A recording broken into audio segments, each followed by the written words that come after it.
深英文。A few days ago, we have an intercultural discussion with Professor Kehan, who is from Portugal, and now we are going to share our culture exchange story around 5 parts: the cultural identification, language, religions, customs, festivals, intercultural challenges, and misconceptions. So first, according to Professor Kehan, we can know that the dominant culture in Portugal is European culture, which is followed by most Portuguese.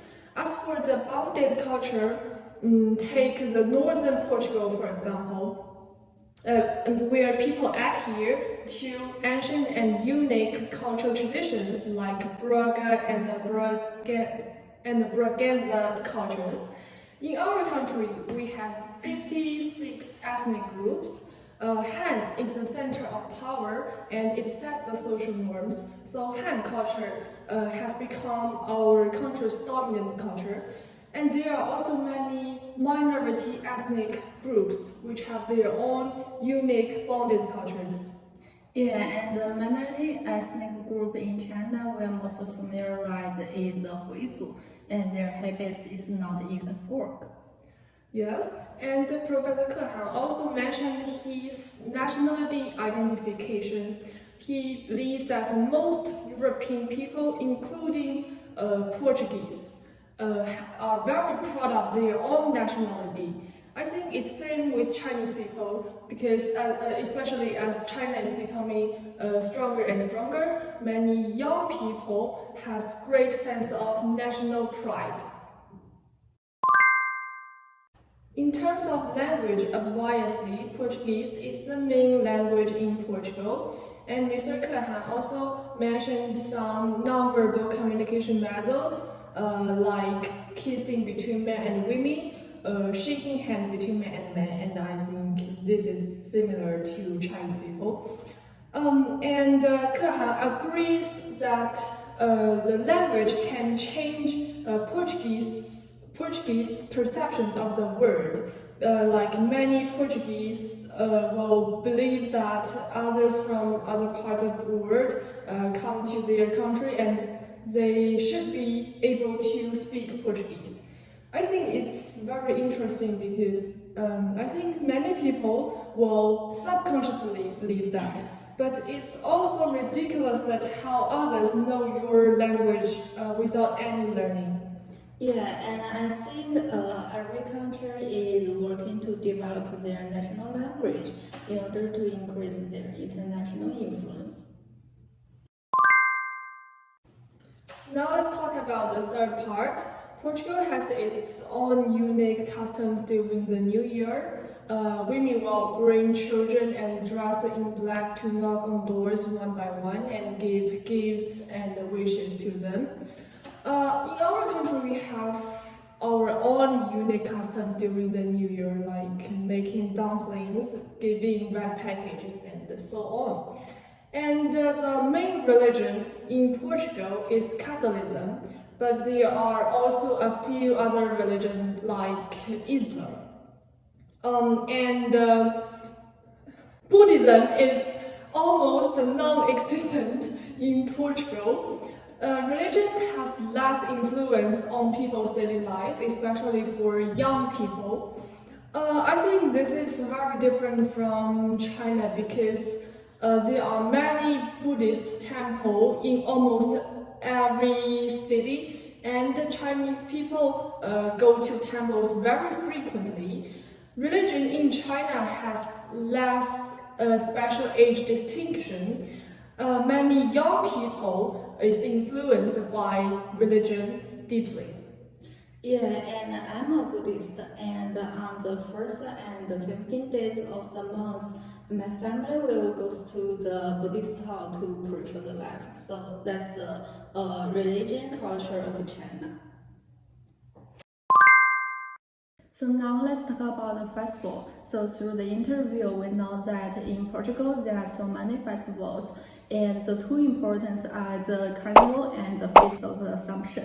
So for the carnival, the city of Oval hosts the largest carnival in Europe, and it attracts the tourists from all over the Europe. So during the carnival, people will participate in the various dance, music, performance show, and other activities. And another important is the Feast of Assumption, and it is celebrated in the August.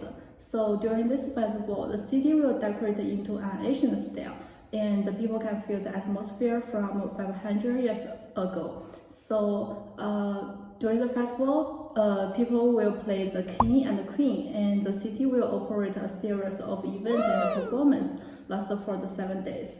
But when talking about the difference between these two countries, I think it is the scope. Because in China, like the National Day, like the Spring Festival, it is large scale festival, and all people in China will celebrate it. But in Portugal, it is totally different because in the Portugal, although this festival is important, but it is not for all. So if you want to celebrate this festival, you need to go to the specific city to buy the tickets and to join it. So that is quite different.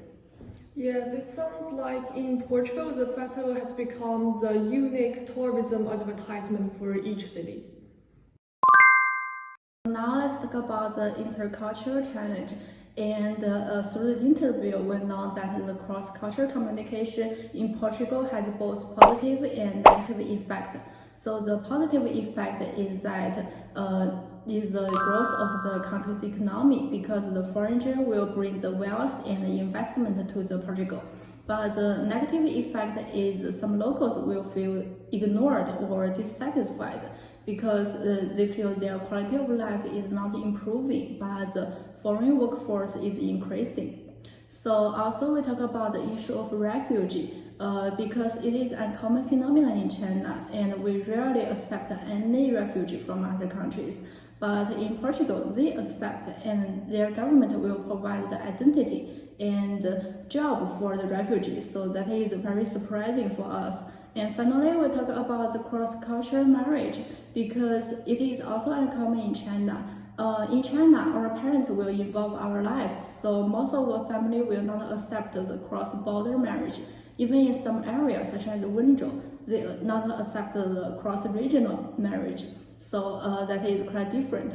And in Portugal, it is common because their parents will not interfere their children's life.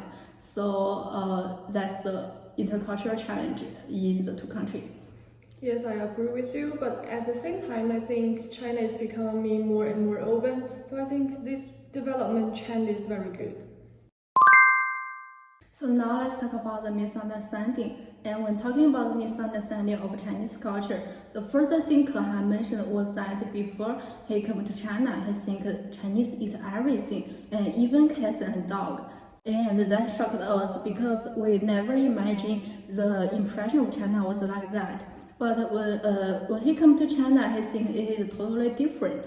And also we talk about how media influence a country's image. And we all agree that the international relation will influence how the media report a country.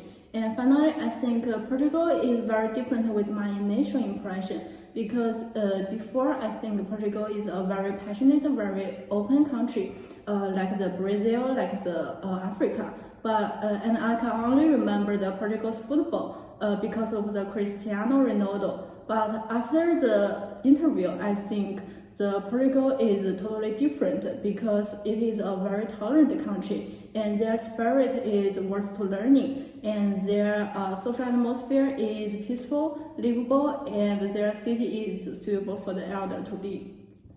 My impression of Portugal is more from the history books. I remember that Portugal's navy is very good, so I was saying that maybe each Portuguese is good at water activities. Yeah, and that's all for our interview. So with the communicating, we not only gain the knowledge of the Portugal's culture, but also give us a view of how other view China. So that's quite interesting, and we all join that. So that's all. Thank you. Bye. Bye.